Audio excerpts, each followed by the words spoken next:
They say you don't really know your town until the water comes for it, until the river forgets its manners and climbs the front steps. But before we wade into the night, Cedar Basin learned its own name the hard way. Drop a comment telling us where you're watching from.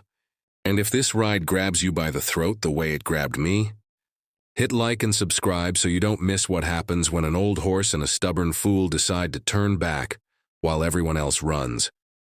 Because this is the story of a flood, a missing kid, and the kind of courage you don't plan. You just recognize when it shows up wearing mud. The rain started as a rumor on the shingles and became a conviction, then a verdict. By dusk, the sky was one unbroken bruise, and by midnight, the sirens were wind. The power lines hummed like a bad thought, and the creek that stays decent 9 months a year shouldered its banks and came marching down Maine with fences in its teeth. I was at the barn rolling sandbags with hands that remembered the war more than they remembered sleep, counting what couldn't be saved and pretending math was comfort, when Harlan lifted his head and went still. He's ugly handsome, that roan, white river of a scar down his shoulder, fence kink in one knee, a left ear with a missing tip like something once took a bite out of him. But when he listens, really listens, it's like the world clicks into channels. His ears pinned to the north, his jaw sets, and whatever noise the storm is making slides out of his way. Don't start, I told him, because I already knew what came next. And sure enough, the sheriff's radio coughed itself dead at the exact moment my phone surrendered all bars. And over the hammer of rain, a thin sound threaded through, a child's voice doing its best to be brave and almost making it. Eli Mercer, 8 years old, hair like dandelion fluff when it's not plastered to his skull by a night that forgot mercy. Last seen on his mother's porch at the exact second, the back screen door went rogue, and the world tilted. Their trailer sat in the floodplain the county swore was post-100 year, which is a way of saying paperwork can't swim. I cinched the old roper saddle on Harlan while the generator tried to believe in itself, and he took the bit, like he'd been waiting to be asked to do something that mattered.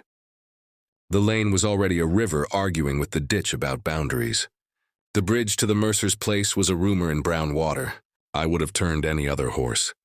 Harlan stepped off the bank like a man who's learned to waltz with panic, feeling for bottom with the kind of patience that isn't hesitation.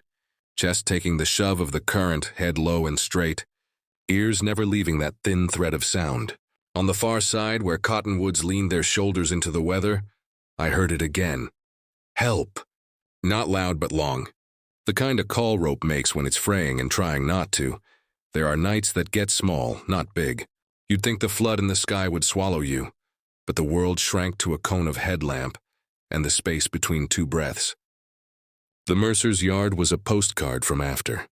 Trash can lids rafted up against the steps, the trampoline straddling the fence like a drunk, a kiddie pool folded into itself, the back door hiccuping open and shut like it couldn't decide whether to apologize or run.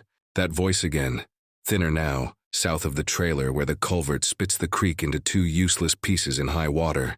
Harlan blew once, asked for a plan with his shoulder, and then he took the plan for both of us, down the slope. Crab stepping through grass that had turned to green ropes, past the swinging chain-link gate, through a thigh-deep smear of water, trying to remember the recipe for whirlpool. "Buddy!" I shouted, angry at the dark for not answering faster. "Eli, keep talking." A hiccup of a sob answered from the low spot by the cottonwood stump, and the beam of my headlamp scraped across something bright, one blinking sneaker that had lost its mate, light-up stripes stuttering in the rain like a heartbeat. He was wedged against the stump where storm-thrown branches made a cage, the water licking up his chest in hungry little tastes, one arm around a sodden backpack like it was a life jacket. "Don't move," I said, which is the dumbest sentence a grown-up can invent when a child is already holding still to stay alive. The current pulled at my knees as I slid off Harlan. The deeper I went, the colder it got, cold like knives, cold that wanted rent.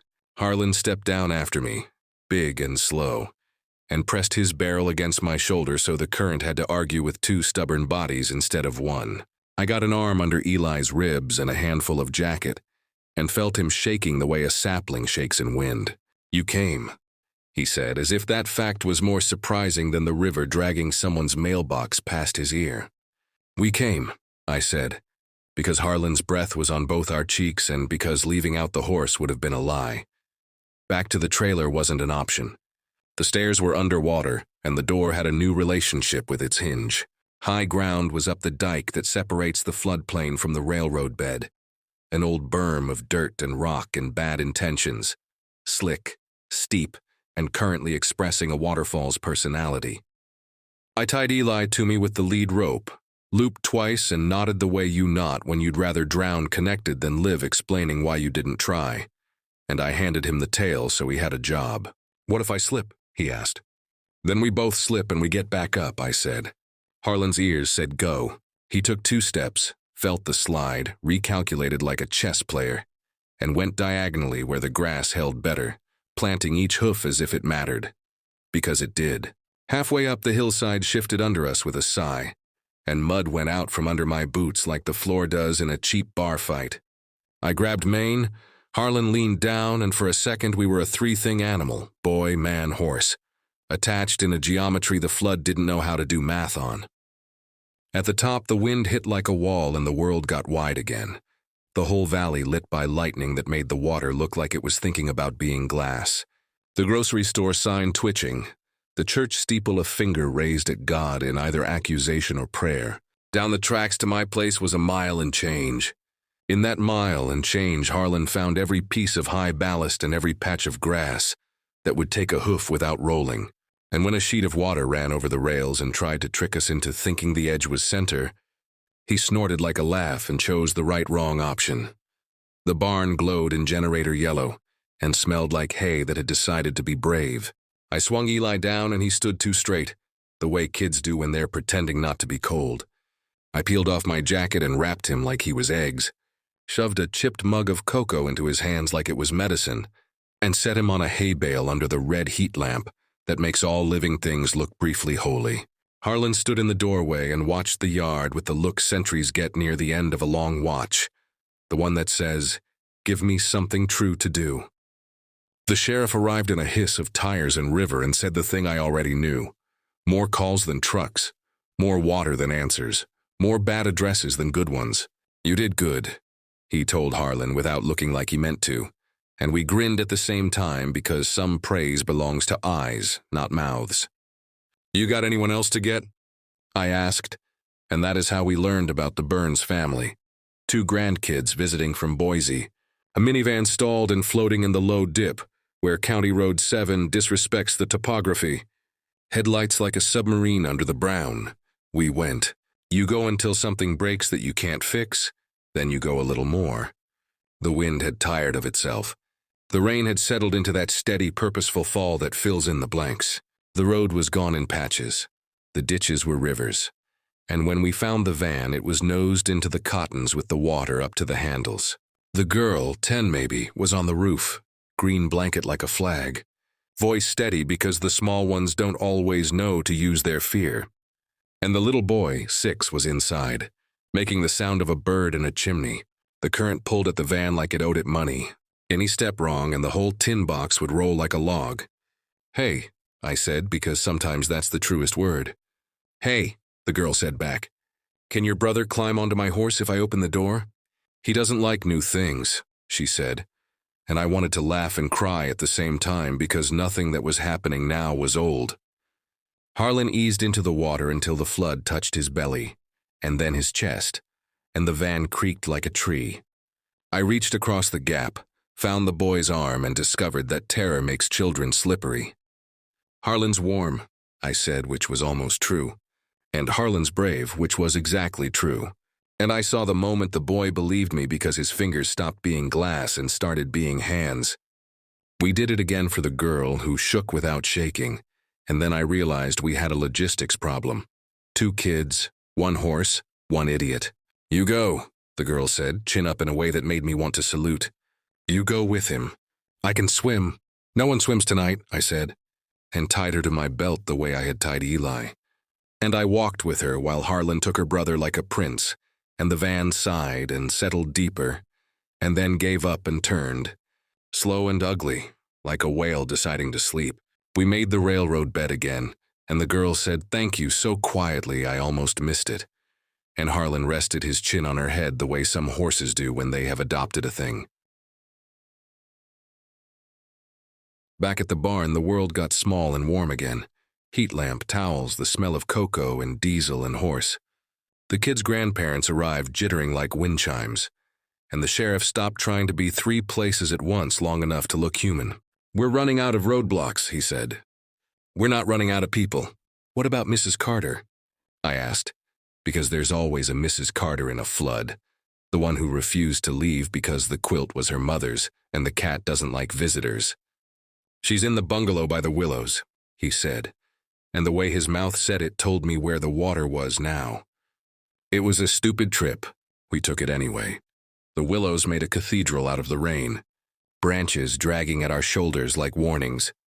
Mrs. Carter's porch was a series of little islands in a brown lake, her back door a stubborn mouth, and inside everything floated that shouldn't. She stood on the counter with an Afghan around her like royalty and Buster. The offended cat stood on the refrigerator deciding whether he would survive us. "Thought you'd never come," she said, which is exactly the thing you say when you're terrified and need to pretend you're not. We made a chain of decisions.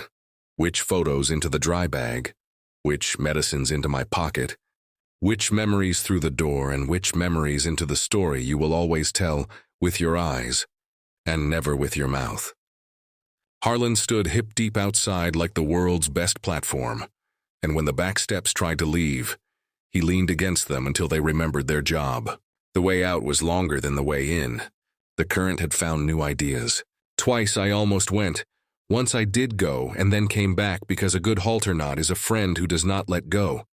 And when we made the dike one more time, I felt the tremor in Harlan's shoulder, the way you feel your own hands shake when they're done pretending they're stone. "You don't owe me more," I said to him under my breath. He flicked an ear and pretended rain made his eye water. Morning pretended nothing had happened. That's the trick of dawn, it lies. The water pulled back like a bad guest and left a mess to sweep up. Mud in the pantry, fish in the ditch, a canoe in Mr. Templeton's peonies. The sheriff's deputies counted cars that looked like crocodiles.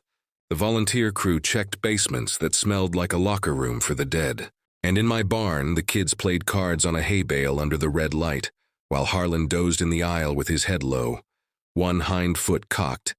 The particular sleep of the horse who will wake before anyone else notices the dream is over.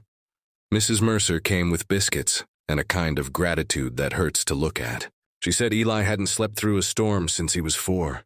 She said he'd been saddled. That was the word she used, as if some invisible pack had been strapped to his small back, and we had undone one buckle. "Can he come here?" she asked, and I did that thing where you nod before your heart catches up. He came Tuesdays and Thursdays, and then every day that wasn't a Sunday. He learned the names of brushes and knots and moods. He learned that Harlan would lower his head to his chest if he pressed his palm to the white scar and breathed slow. He learned that you can be small and still matter to something larger. Weeks do what weeks do. They went. The town found itself in the work of putting itself back.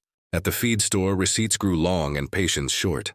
At the diner, pie slices grew large and prices small. At church, the prayers got simpler because no one had time for the complicated kind. Harlan changed in the way old horses change when you accidentally give them a job they were built for and never got. Less grind on the bit, more eye on the horizon, a habit of standing by the barn door at dusk as if to say, "I'll take first watch." One evening a dump truck forgot physics on the hill and slid sideways into the ditch that the county swears it will fix next budget. The driver climbed out swearing at nobody and everybody, and I found myself laughing because the flood teaches you to laugh or drown. Eli laughed too, thin at first, then round, and the sound landed in my chest like a bird that had decided I was a good branch. If you're still here, and if you are, tell me in the comments which rivers you've crossed and which ones you're still staring down. Then you deserve the quiet part. There wasn't a medal. There never is. There was a horse with a scar, and a boy who learned that storms can be met, not just waited out. There was a town that decided to knock on each other's doors more often, a sheriff who learned to say, "I don't know," out loud, a cat who grudgingly admitted rescue has its uses, and a line of boots by my barn door that I stopped moving. because I liked what it said about us. On nights when thunder rehearses and the creek clears its throat, Harlan stands in the yard with his ears to the north, and I put a hand on his neck and feel the steady, sensible drum of a heart that has done what it was asked. And if this story found you on a day when the water is up to your knees and your courage is only ankle high, hit like and subscribe so you don't miss the next one. Then pick a direction that looks like high ground and go with someone whose faith has 4 legs. I can't promise you dry boots, but I can promise you this. Some heroes don't arrive with sirens or speeches. They arrive with a halter, a rope, a scar, and a decision to turn back when everyone else is headed the other way.